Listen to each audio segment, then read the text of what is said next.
What's up, Kansas City? I'm your host, Glenn Brian Frizzell. Today we are filming in the 18th and Vine Street District at the Lincoln Building, home of Cascade Media Group. Today's special guest is legendary Kansas City gospel artist, Mr. Issac Cates of Issac Cates and Ordained. Welcome to What's Up, Kansas City, Mr. Thank you for having me. Thank you so much. So let's start off by talking about Black Friday and the Black Friday protests, or I should say the protests about the recent Ferguson decision in St. Louis. Have you been watching the news? Did you see that at all? Oh, of course. 200 protesters lied down in several malls, and their chant was "Stop shopping, join our movement." Mm-hmm. What do you think about that?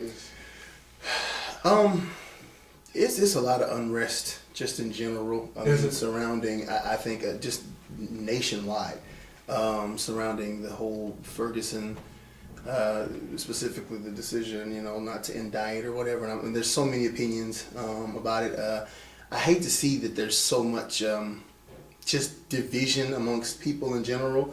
I just as a Christian, as a believer, I believe that anything that's chaotic and destructive like that definitely is a trick of the enemy.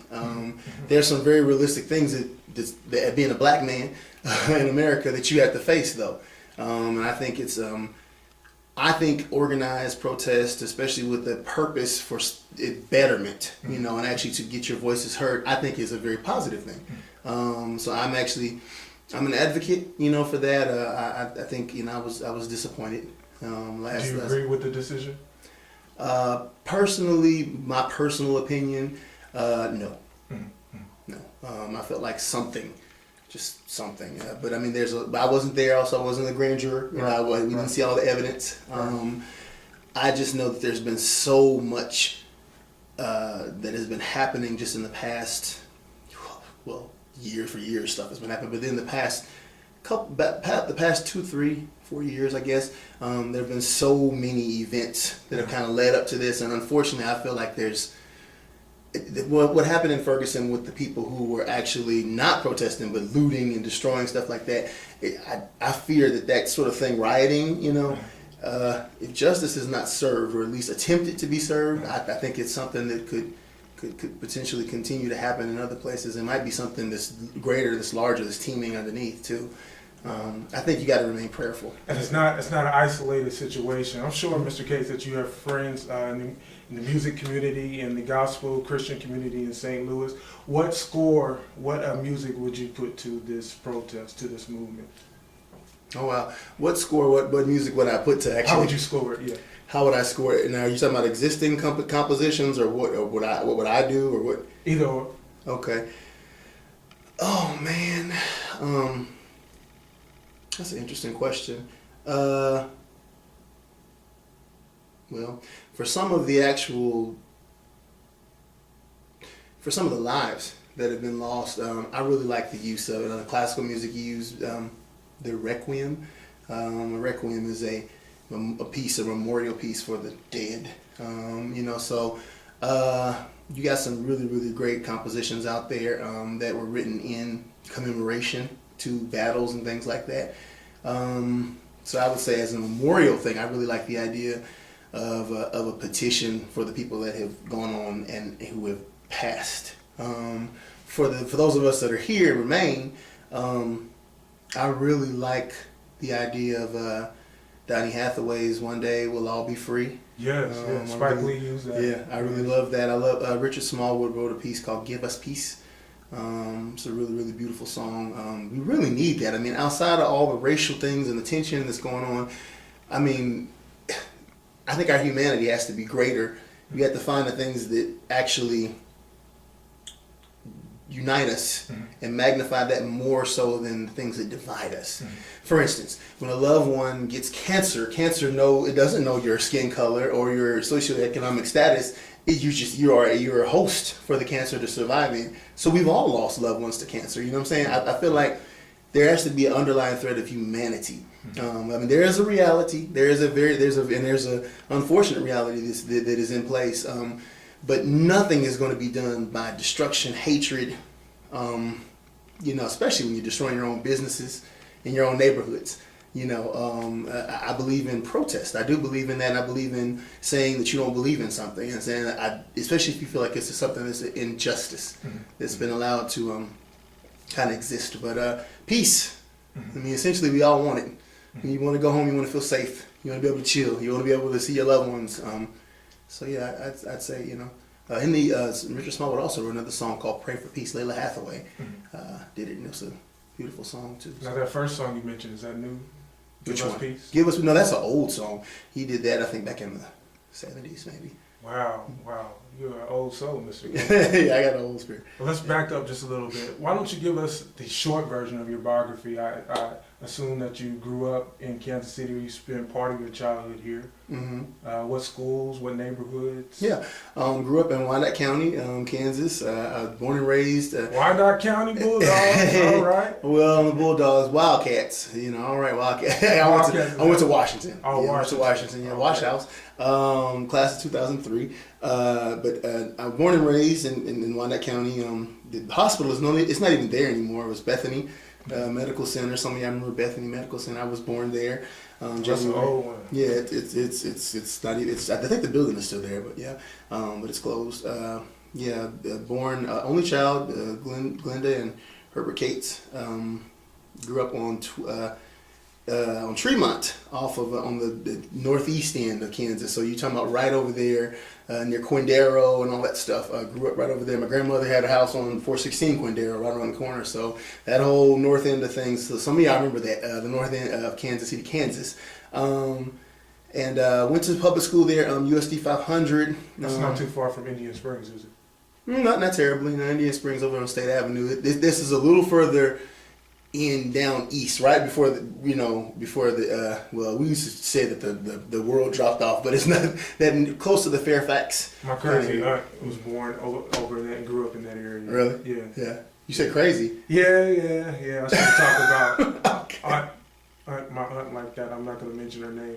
So when did you have your first experience with piano? When did you say this is the instrument I want to play, or was it even a piano? Yeah, I was 4 years old. My parents made me take piano lessons. Specifically, my mother, she made me take piano lessons. I was 4, hated it. Mm-hmm. Hated playing the piano. Really? I loved music. Yeah, I could not stand it. And I fought. I was actually always pretty good at it. But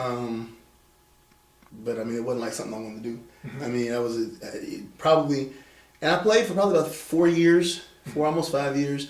And then I was able to talk my mother out of allowing me to stop piano lessons. By then, I had kind of got my little technique, and I could play a little minuets and things like that. But I started studying classical piano when I was 4, and I stopped for about a year. My mother got ill, and my dad, I complained about it a lot. And he's like, "Okay, look, you don't want to do it if you don't want to." So I stopped for about a year.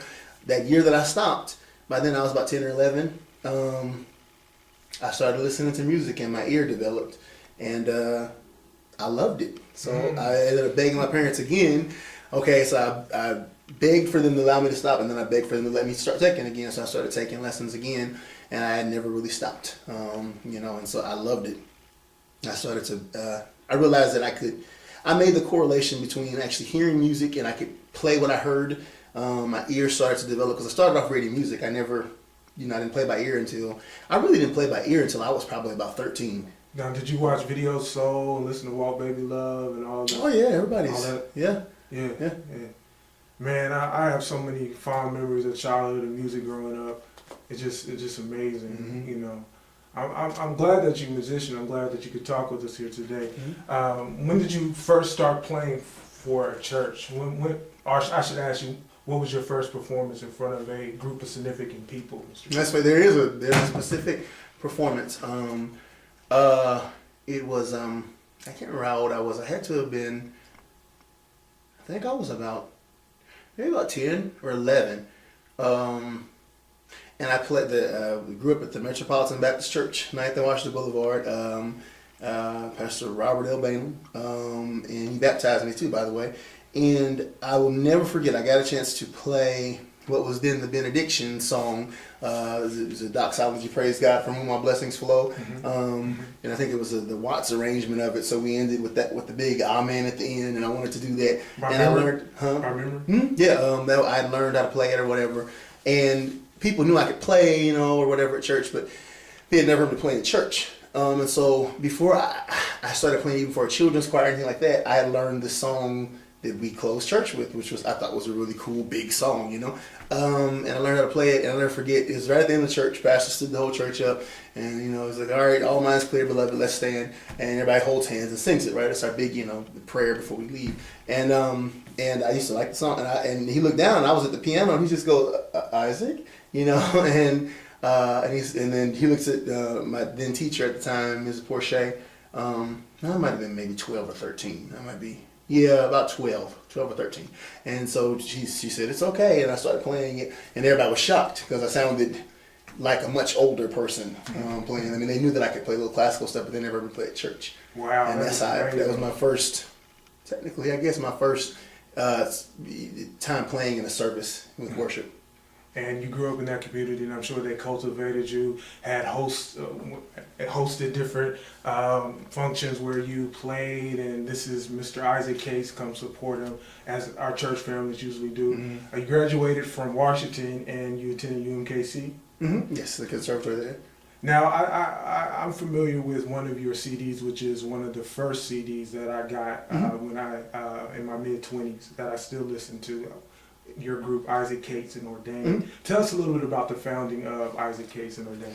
Yeah, Isaac Cates and Ordained, that's interesting. It was not something I set out to do. God has an interesting way of just kind of putting you where it needs to be, where you need to be in life. And, he kind of reveals himself over time and what he's planning. And I met a guy named Anthony Harvey, who's a local musician, and he's a music teacher as well here, a great musician. And we met in college. We met at UMKC. It wasn't a whole lot of black music majors, so those of us that were there, we kind of knew each other, whatever. And so I was introduced by a friend of mine. Her name was Karen Sheely. She's also another musician here, and she said, "Yeah, y'all should meet each other." And so we met. We hit it off. Became friends.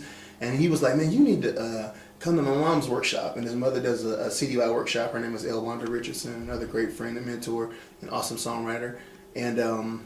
Yeah, and so we ended up getting a friendship that way, he and I, and we were like, well, man, actually it was his idea. He was like, we should start a group. So the founding of my group was not my idea.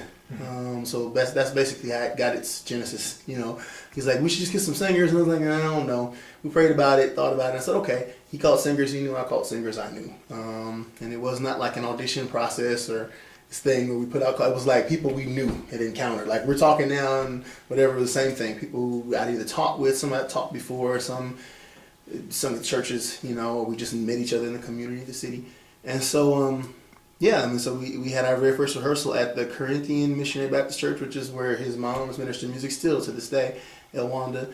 And the very first song I taught to the group that I taught was my arrangement of the Lord's Prayer, which we ended up actually recording on that album. My purpose for having the group was always to get my musical ideas that I had, my arrangements, to get them documented and to get them eternalized on a recording.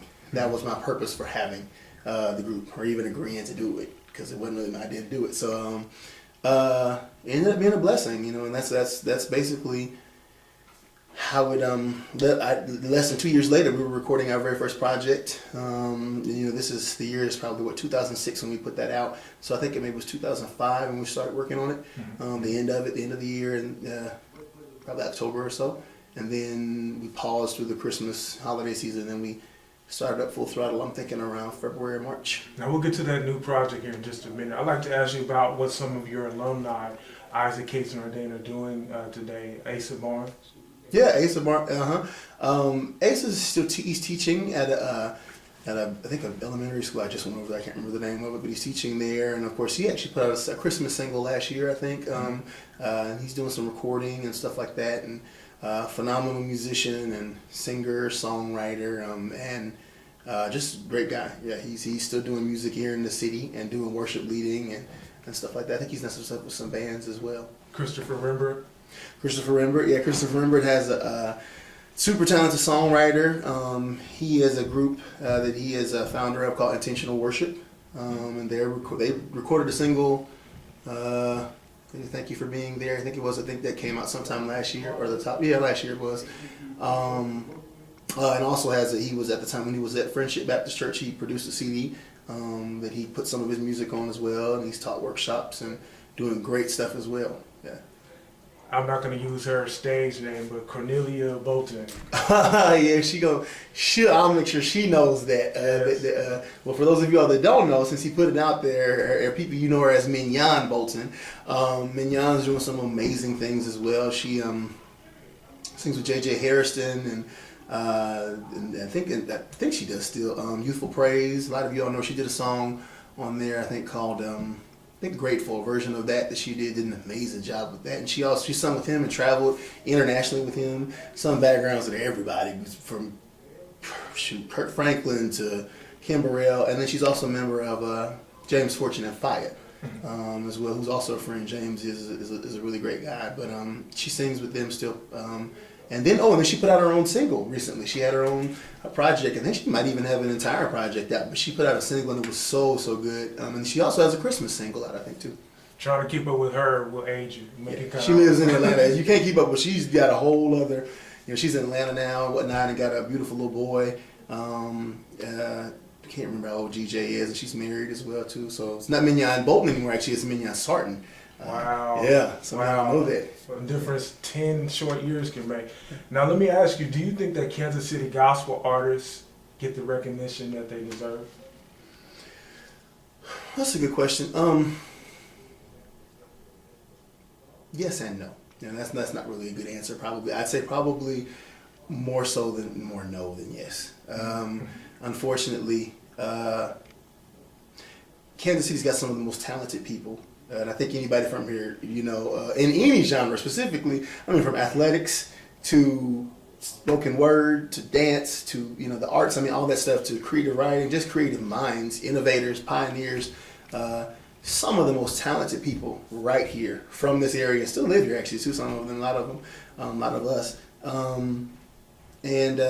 No, I would venture to say that, unfortunately, a lot of times the recognition it isn't received until they leave or until we move away from here. And there are a couple things that go into that. Dwayne Woods, Tommy and Toby. They're still here, but they were recognized for doing stuff with Donald Lawrence and company and whatnot. Crystal Rucker, and that's just in the gospel music circuit of things. You still have people.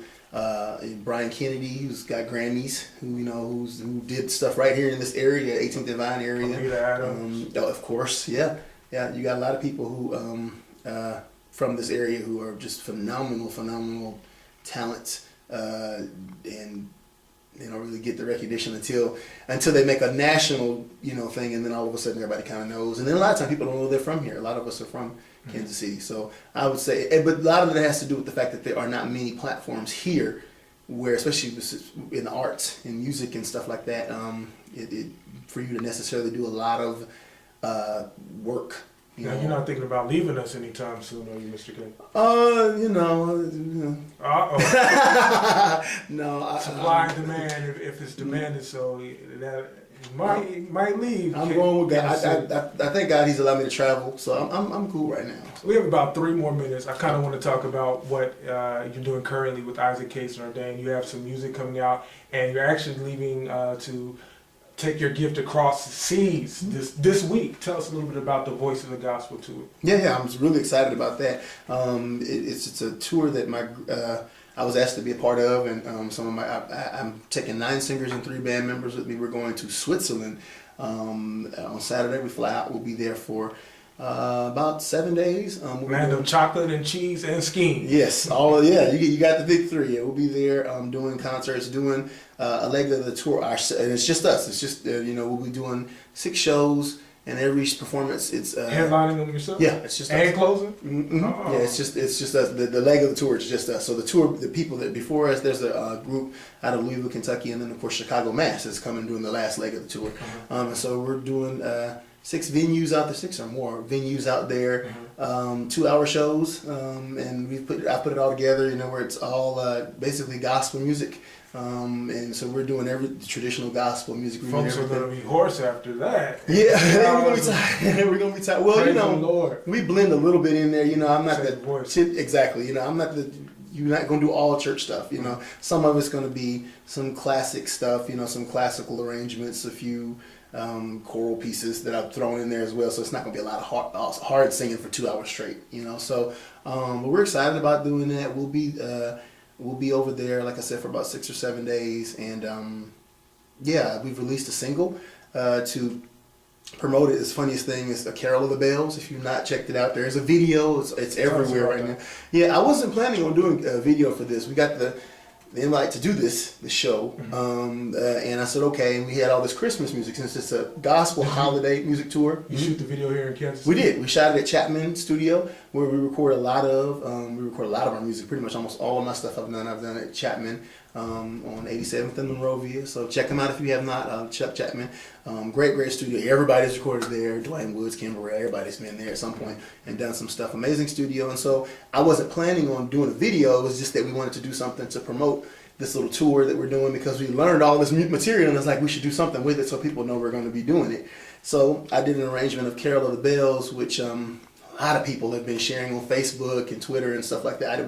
We just put it out last week. I've seen and we're almost at over 30,000 views, which I'm astonished by, that people really seem to be liking it or whatever. But that's the first single off of this EP. It's only going to have 6 songs on it. I did an arrangement of Little Drummer Boys, Sweet Little Jesus Boy, Jesus, the Light of the World, O Come All Ye Faithful, and of course Carol of the Bells, and I think there's something else I'm forgetting, but yeah, that's I did it to promote this tour. So I wasn't planning on like saying, oh, let's do a Christmas album. So it emerged because God gave us the blessing of going overseas. And how can people get a hold of that and any other projects that you have? You can get any of my music on iTunes, Amazon. You can go on cdbaby.com. You can just Google my name, Isaac Cates, ISAACCATES, or you can go on our website and that'll send you to all that, www.isaaccatesmusic.com. Have a credit card or cash up front. Right, exactly. That's all. Yeah, we accept all of that. And you can follow us on social media, Instagram, Facebook, Twitter, any of that stuff. Now, will you have any tape performances from the Switzerland concert up online when you get back? Yeah, they're going to actually, they control, with the contract that's signed, they control our likenesses and images over there for 6 months. Mm-hmm. So they'll be taping and stuff like that. We won't be able to distribute any of that over here. Well, not until 6 months, so until sometime next year. But there will be some things taped, so you'll be able to see some of it. And if you follow us on social media, we're going to do little updates and little videos and stuff, so you know where we're at and what we're doing and that kind of thing as well. All right. So, what are your social media must-haves? Are you Facebook and Twitter strictly? Facebook, Twitter, Instagram. Those are my big ones that I'm on. Yeah, but you can. I think management kind of controls several. I mean, you got almost everyone that you can get on. You can hear from us. And where can people hear you live in the city? They can hear us live. We don't have anything coming up soon. So right now, I would just say follow the website, www.isaaccatesmusic.com. That'll show you when we have live shows. We have, I'm going to call him Minister Isaac Cates, who's a phenomenal gospel artist right here in Kansas City, Missouri. We just barely touched the surface, barely broke the ice. We're going to have to invite you to come back sometime, summer, early fall, and we're going to have a real laid-back, fun interview. I'm Glenn Bryan Frizzell for What's Up Kansas City. Check out more video online at www.whatsupkansascity.com and remember, .net, Aim for the moon. The sky's the limit. If you aim high and believe you can achieve it, you can. What's the worst that can happen? Miss the moon, land among the stars. Take care until next time. Good night. I'm IFBB Bikini Pro Cat Williams, and when I'm not working out in the gym, I'm searching the web on Cascade Media and What's Up Kansas City. So make sure you check them out.